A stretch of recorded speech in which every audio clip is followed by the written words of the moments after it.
మనిషి చనిపోయాక దెయ్యాలు అవుతారా లేక దేవుడి దగ్గరికి వెళ్తారా? ఈ విషయం ఎవ్వరికి పూర్తిగా తెలియకపోవచ్చు. నాకు తెలిసిన నా ఊహాగానాలకు అందిన కొన్నిటిని నేను మీకు చెప్పదలుచుకున్నాను. ఇవి మాత్రమే సత్యాలు కావు అని నా ఫీలింగ్. ఇక మనిషి పుట్టుకకు ముందు ఎవరు, చచ్చిపోయాక ఎవరు?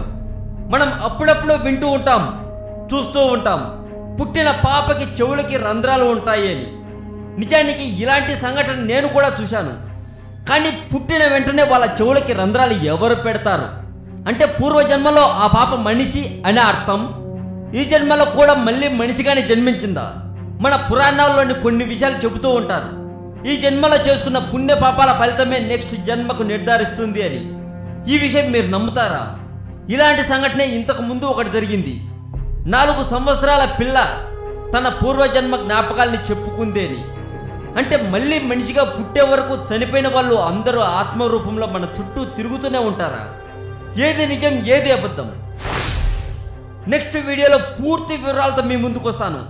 ఇలాంటి మరింత సమాచారం కోసం సబ్స్క్రైబ్ చేయండి తెలుగు మోజో.